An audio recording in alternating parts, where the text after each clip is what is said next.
안녕하세요. 저는 FM 어소시에이츠의 김정아 컨설턴트입니다. 오늘은 자동차 부품업 표준 임금 모델 3단계 개선 방안 5가지 중에 4번째 연구직 대상 임금 체계 차별화 방안에 대해서 말씀드려 보도록 하겠습니다. 연구직의 임금 체계를 차별화해야 된다는 고민 가지고 계신가요? 실제로 현장에서는 많은 기업에서 이러한 고민들을 하고 있습니다.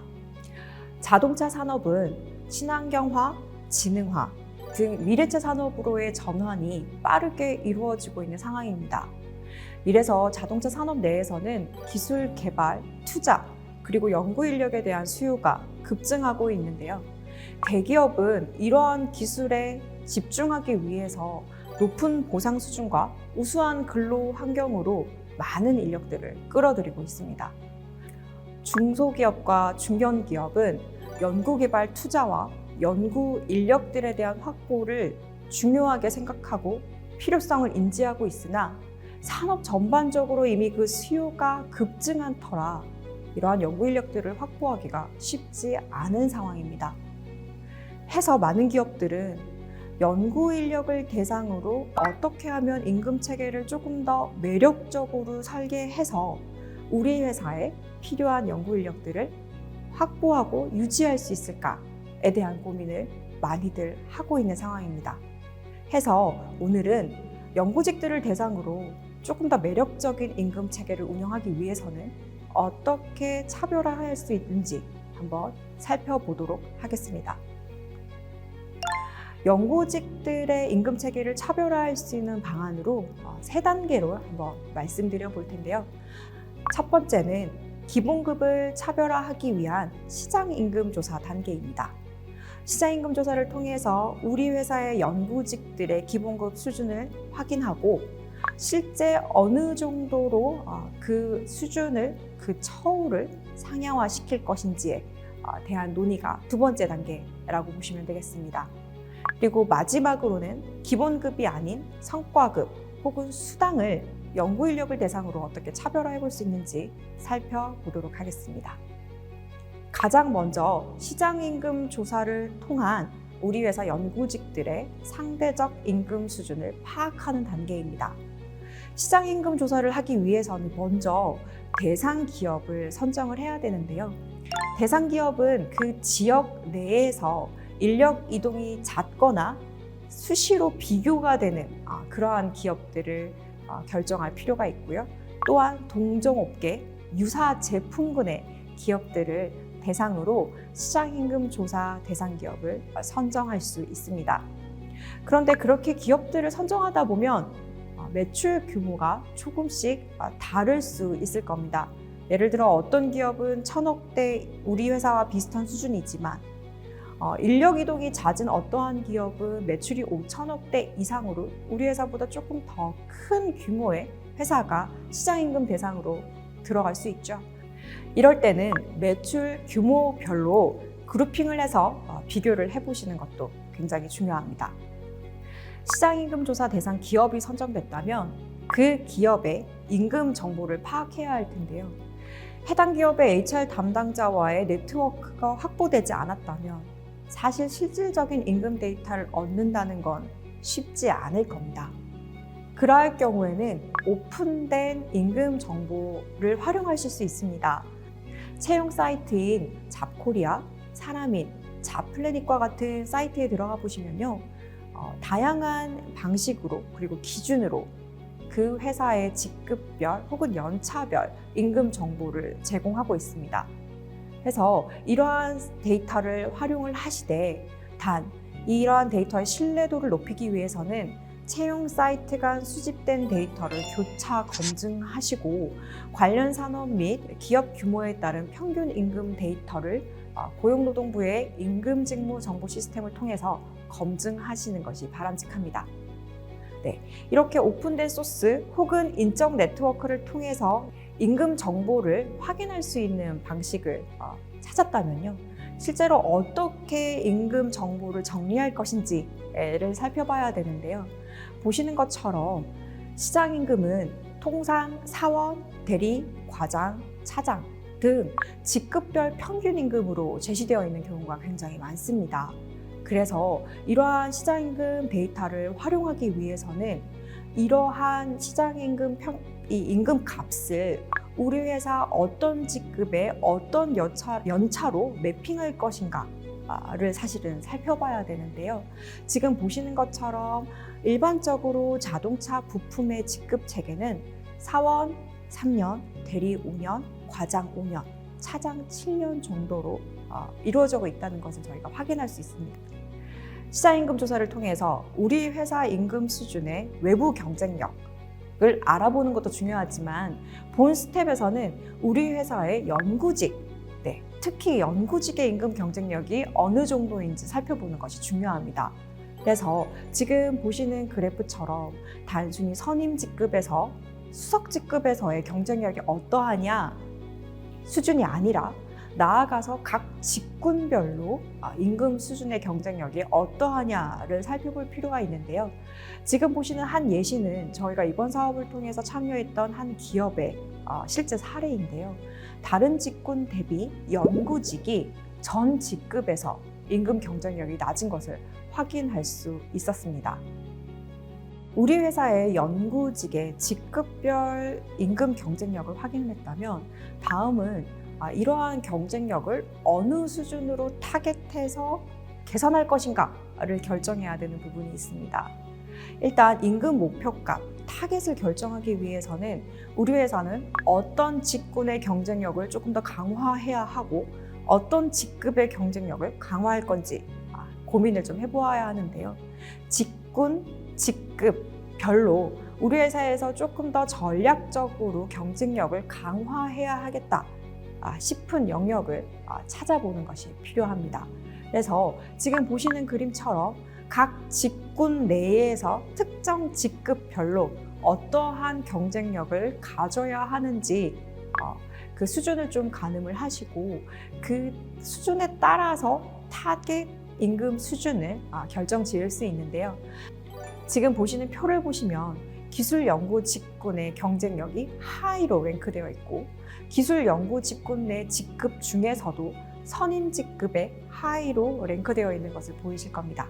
이렇게 경쟁력이 앞으로 강화되어야 한다, 높아야 한다라고 판단되는 직군과 직급에 대해서는 좀 더 높은 임금 목표값을 설정할 수 있죠. 지금 보시면 100%라고 설정된 게 보이실 텐데 이 100%는 시장임금의 100% 수준으로 우리 회사의 직군, 직급 임금 수준을 끌어올리겠다라고 결정한 것이라고 보시면 되겠습니다. 그래서 이렇게 시장임금 조사를 통해서 우리 회사의 연구 직군의 어떤 직급의 임금 목표값을 결정을 하고 나면 그 결정한 값을 기준으로 이제 임금 밴드를 연결을 시키면 될 텐데요. 지금 보시는 직군, 직급별 임금 밴드 설계 안을 좀 보시면 경영지원, 사업지원, 그리고 생산, 기술연구 이 직군별로 3개의 직급별 밴드가 그려져 있는 것을 확인하실 수 있으실 거고요. 특히 기술연구의 임금 밴드 초임값이 다른 직군의 것보다 조금 더 높게 설정되어 있는 것을 확인하실 수 있으실 겁니다. 특히 저희가 오늘 말씀드리는 건 연구 직군에 대한 차별화 방안이죠. 해서 이 연구 직군의 임금 밴드를 타 직군 대비 조금 더 차별화한 수준으로 밴드를 설계해 보시면 되겠습니다. 네, 지금까지 기본급을 어떻게 차별화할 것인가 말씀드렸는데 기본적으로 외부 경쟁력을 확인하고 타겟값을 설정해서 그에 따라 밴드를 설계한다. 이렇게 보시면 되겠습니다. 세 번째는 연구직의 기본급이 아닌 성과급 혹은 수당에 대해서 저희가 말씀을 드려보겠는데요. 보시면 다수의 글로벌 기업들은 연구직만을 대상으로 한 다양한 포상 제도를 운영을 하고 있습니다. GE라던가 P&G 그리고 IBM 같은 글로벌 기업에서는 연구직의 그 공헌도, 연구 이력, 결과에 대해서 특별히 포상제도 혹은 수당을 운영을 하고 있는데요. 이렇듯 연구직의 동기 유발을 위해서 다양한 보상제도를 운영하고 있다는 것을 말씀드릴 수 있습니다. 해서 오늘은 연구직들을 대상으로 도입할 수 있는 성과급 및 수당제도에 대해서 살펴볼 텐데요. 특히 오늘 조금 더 구체적으로 말씀드려 볼 제도는 핵심 역량 보상제도입니다. 연구직들을 대상으로 도입하기에 용이한 제도를 설명드려 볼 텐데요. 핵심 역량 보상제도는 크게 두 가지를 심사하고 선정해야 되는 제도입니다. 먼저 핵심 역량에 대해서 선정을 해야 될 텐데 우리 회사의 핵심 역량은 무엇인가를 결정해야 하고요. 두 번째는 그러한 핵심 역량을 보유하고 실제로 구현하는 자는 누구인가를 결정하는 제도입니다. 이러한 역량을 보유하고 발휘하는 자에 대해서 수당을 지급하는 그러한 제도인데요. 자, 실제 어떻게 운영할 수 있는지 한번 살펴보도록 하겠습니다.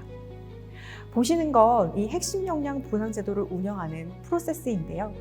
가장 기본적으로 염두하실 거는 이 핵심 역량의 시작점은 연구소장급의 연구 기능을 관장하고 있는 분의 추천에서 시작이 됩니다. 지금 추천서 양식을 한번 보여드렸는데요.